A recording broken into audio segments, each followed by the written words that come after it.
Okay, so we're all here to ultimately sell our offer on Instagram, right?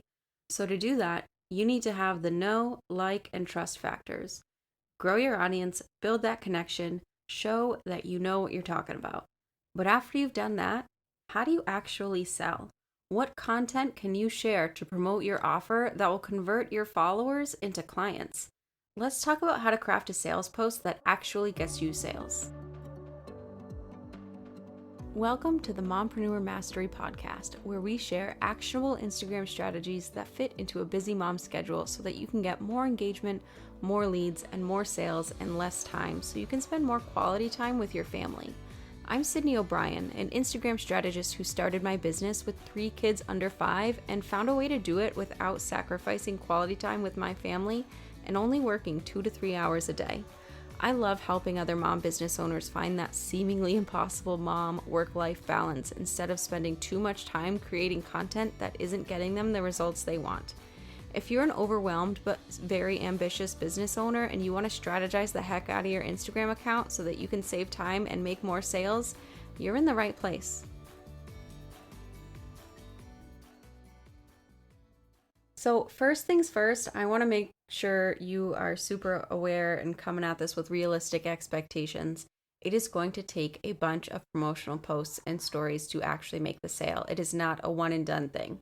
All right. And when I say posts, I mean static images, whether that's a single image or carousel, as well as reels. I find that carousels and stories work best for me, but take a look at your insights and see what converts best for your offer and your audience. There was actually a study done a while ago, like years and years, that said it takes someone seeing a message 7 times to actually buy the thing from that ad. Now, again, this is from decades ago.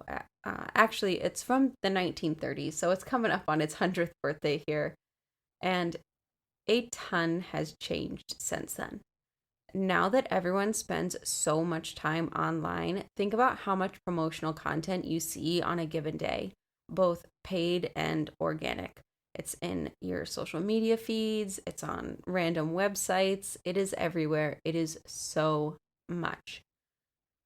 So while there hasn't been an updated study with a legit stat for me to reference here, I think it is safe to say that we are a little more desensitized to them, and it definitely takes more than those 7 ads to be sold to. Another reason you need to make multiple promotional posts for the same offer is that the algorithm isn't going to show your posts to all of your followers every time you post. Instagram will show it to roughly 10%, and then if it gets a lot of watch or read time and lots of engagement shortly after posting, they will show it to more and more people. So if your first promotional post doesn't end up in your dream client's feed, you'll want others that might, especially if they're different types of posts or have slightly different topics. And right now, if you're like, but Sydney, this is for one offer, how can there be more than one topic? Don't worry, I'm going to explain it all. But first, let's talk about what I did when I first started out as a social media manager. It was for my sister. It was an opportunity that just fell into my lap because I wanted something to do to keep my mind off of the fact that my husband was deployed while we had 3 kids under 5 and I was going a little nuts. And my sister started a coaching business and I offered to do social media. And I think that the vast majority of posts that I made were just detailing the offer, like just the offer and what it included. So my sister is a wellness coach. And suffice it to say, there were not many sales. It was such a bummer because I really wanted her to be successful. And personally, I wanted it to feel like a success for me too, just seeing where I was in life at the time. So I took a look at our insights on Instagram to see what was going on. And I noticed that our posts that got the most comments were the ones sharing her story about why she became a wellness coach. The ones that talked about how she was feeling, the symptoms she had, and what made her decide to embark on her own wellness journey and start strength training. So I started creating more promotional content for her offer, but that included those stories, those relatable points. And she filled her first online coaching program totally through those organic social media posts. So this tells us 2 things. 1, stories sell, whether it's yours or someone that you've helped. You can detail those common pain points. And if you're not sure what your audience's pain points are, go back to the previous episode and get the market research script so you can make sure that you know. In your story, you also want to outline your process or strategy or framework that is going to solve that pain point, and then show how it helped you or your client or whoever's story you're sharing and what life is like for them now after your framework or strategy, whatever your offer is. The second thing it tells us is that promotional posts work best when we focus on the benefits, not the features. So instead of focusing on making posts about a 6-month course with weekly coaching calls, talk about how that course with the coaching calls benefits your dream client and what pain points it's going to solve. Obviously, they're going to want to know the details of what they're buying, but that's not enough to draw their attention away from everything else that's in their social media feed and get them to stop the scroll and actually consume the content you're putting out there for them. Think about it. Which is more enticing to you? Seeing a hook that says, want to join a 6-month course? Or one that says, do you want to save 5 hours a week and double your revenue? You need to focus on benefits over features. Now, when it comes to actually crafting these posts, I want you to have that market research from your stories from the last episode. And if you haven't, make a list of all of those benefits that your offer gives your client.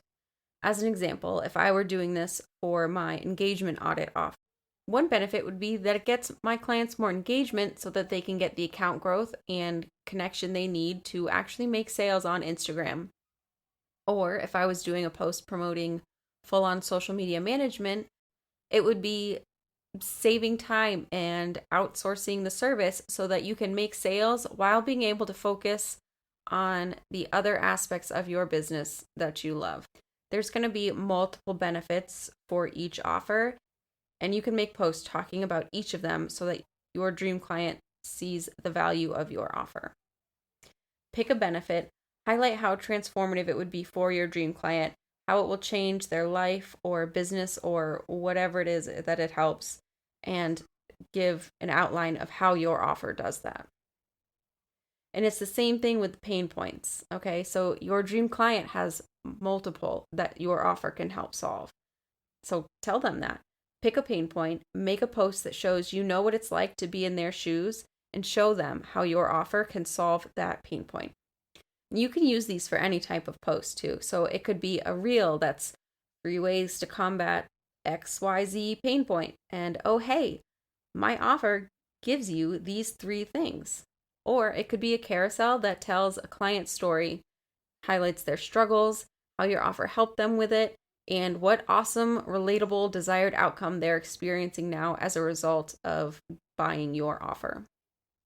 The post type doesn't matter as much as the post topic. And it all boils down to being super, super relevant and super, super relatable to your dream client.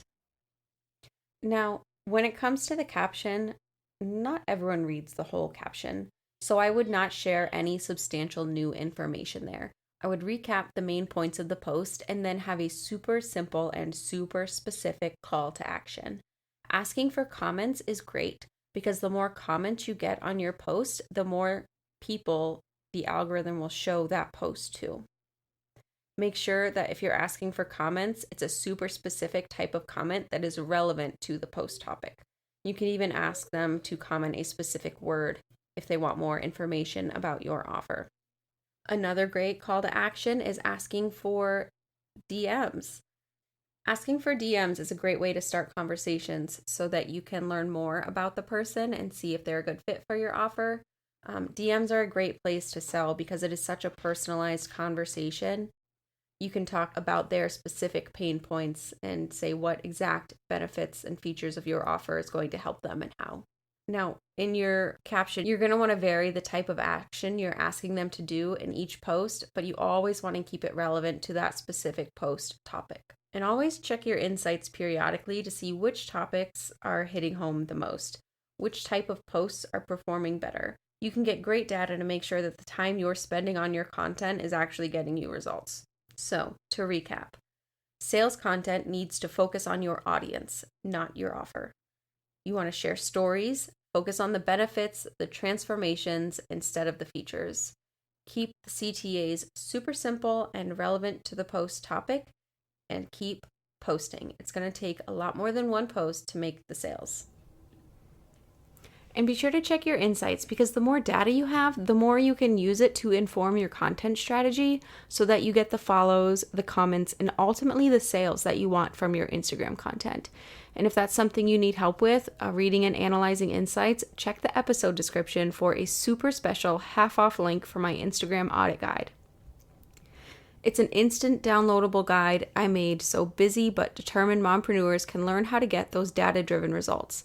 It dives into various Instagram insights, what they mean, which ones you need to track, and how to use that information to adjust your posts so your content gets the specific results you want. It also goes over how to repurpose your posts so you can save even more time when it comes to content creation. It's normally $27, but as a special thanks for listening to my new podcast, you can click the link in the show description and get it for just $13.50. I want you to test this out in your feed and let me know how it goes. Send me a DM over on Instagram. I would love to hear from you and hear if this was helpful and see how it works for your content. You can find me at socially.yours.strategist.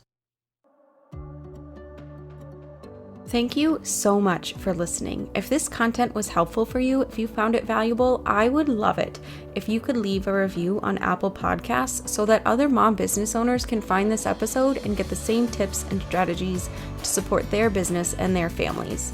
If you have questions or just want to connect, you can find me over on Instagram. My handle is @socially.yours.strategist.